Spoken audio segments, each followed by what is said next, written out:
Now, one of the things that happens when natural selection is used by the social Darwinists to say something about human society is that instead of luck and randomness, they make fit, the ability to survive, something based on merit. In other words, the people who survive, which for social Darwinists tends to mean the people who do best on the market, the people who get riches, deserve their wealth. So while the brown beetles don't deserve to survive, or at least they don't deserve to survive any more than the green beetles who get eaten, in social Darwinism there is the idea that the people who survive, which in economic terms here simply means make the most money, become rich, the rich deserve their wealth. They are, so to speak, the alphas of human society. They have won at the game of life, and their fitness is based on their merit. There is, in fact, something better about them, which, of course, is a very pleasant sort of thing to think if you yourself are, in fact, rich. The idea that your riches is something you deserve and not something that you were more or less lucky to get. Again, returning to Darwinism as opposed to social Darwinism, we need to understand this notion of fitness. Now, for Darwin and for biologists, this word fitness describes how good a particular genotype, that is, a set of genes an organism has, so for our intents and purposes, a particular organism, is at leaving offspring in the next generation relative to how good other genotypes are at it. So brown beetles in our example consistently leave more offspring than green beetles because of their color. And because of their color, brown beetles have a higher fitness. This, of course, depends on the environment in which the organism lives. These beetles apparently live in an environment where green beetles are eaten. They live with birds that happen to like green beetles. It could very easily be otherwise, where the birds actually would prefer the brown beetles, making the green ones the fitter ones. What is most important for us? Well, the fittest individual is not necessarily the strongest, fastest, or biggest. It is simply that individual who has the greatest ability to survive, find a mate, and produce offspring. So when thinking about fitness in the Darwinian framework, we're not thinking about fitness of this kind, right? At the gym where you try to get fit, where really fitness has everything to do with physical prowess. We're thinking of the best fit, like a key would fit in a lock. And it's not like the biggest key would somehow be better at fitting in locks. No, fit is all about the particular circumstances you as an individual find yourself in.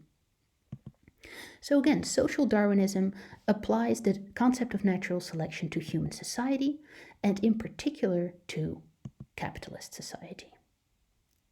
Natural selection, according to Darwin, random mutation creates new traits.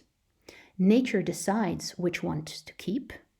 Nature does not have a thinking mind, but produces complex creations mechanistically, right? This mindless and mechanistic essence of natural selection. And survival has nothing to do with merit. It has nothing to do with somehow one individual being more deserving than another. Looking at natural selection, which I put here in quotation mark according to social Darwinists, entrepreneurs, business people in general, or all of us from a capitalist perspective who in some way participate in the market, we enter the market. The market decides which ones to keep, right? Which ones of us are selected out. The market is guided by what they call an invisible hand, and survival has everything to do with merit because the people who do best on the market probably were the smartest, right? The best adapted to this environment and therefore deserve to survive. Now, a quick side note about this invisible hand. In this conception of the social Darwinist, the invisible hand really takes the place of nature. It is the equivalent for nature. So, where in real scientific natural selection, in the biological framework, nature makes the selection, here it is this mysterious invisible hand. The concept of the invisible hand was initially invented, put into words by this economist Adam Smith, who lived in the 18th century and is seen, rightly or wrongly, as the father of contemporary capitalism. Now, in his very large book on economics, The Wealth of Nations, he coined this phrase, the invisible hand. And Adam Smith is not a big fan of the invisible hand, but for some reason this phrase is really caught on and is used by contemporary economists, and especially those neoliberals like Hayek and later Milton Friedman. It's used by contemporary economists to explain how we should just leave things to the market. The market should be free, because when a market is left free, it will decide, just like nature does in biology, it will decide which individuals are best suited to, quote unquote, live, to survive. Now, again, it is not important to me that you remember all these names, Adam Smith, Milton Friedman, but just to give you a little bit of context, invisible hand, right, this market mechanism, initially invented or at least described by Adam Smith, is then a big influence on Friedrich Hayek in the 20th century, who we've already talked about.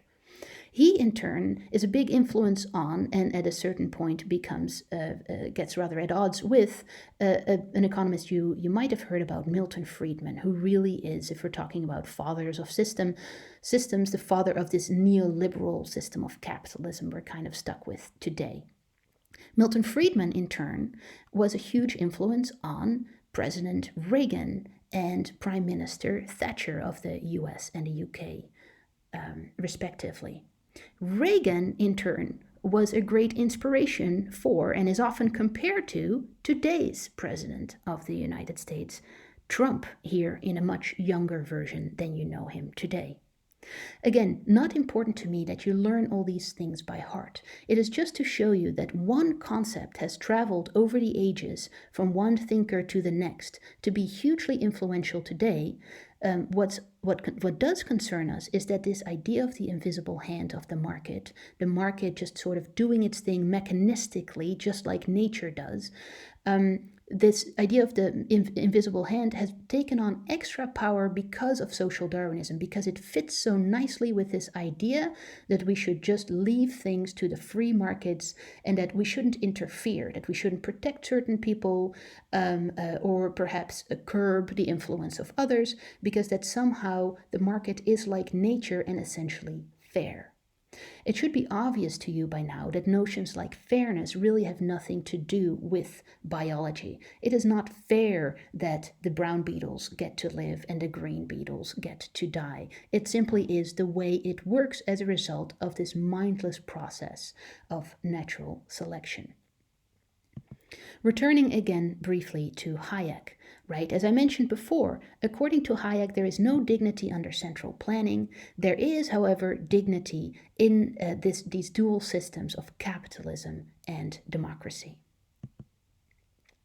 They influence one another, and as you know from last week's class, one, according to Hayek, is impossible without the other. Now, what does it mean to have as little central planning as possible? It means small government, and you've no doubt heard that term. The idea that there should be as little government interference as possible. If you compare the US to the Netherlands, for example, the government in the US officially is much smaller than that in the Netherlands. The government in the Netherlands interferes much more in the economy than it does in the US, though certainly the economists among you know that this is a rather more complicated story than the way I'm presenting it here.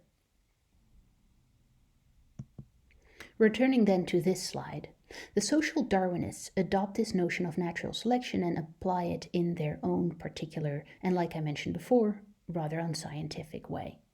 In order for these four traits to hold, the market, according to social Darwinists, need to be free. And you perhaps start to see now how this metaphor works out very well for them. Because just like one might say, well, you shouldn't interfere in nature. You shouldn't, for example, start protecting the green beetles because you feel bad for them being eaten and you think the brown beetles should be eaten too. No, we let nature take its course. And just like we let nature take its course, we should let the market take its course as well. So by comparing the market to nature, they're really saying that, look, interference here would be wrong. We don't interfere in nature, we don't interfere in the market. These are both similarly somehow objective processes that lead to natural selection that will select out the fittest individual. Now think back of this quote, the one I showed you earlier. The suggestion that Bludorn and de Florian make is that, in fact, the free market, where those notions of freedom, self-determination, and self-realization are so important, are actually based on the principle of sustained unsustainability.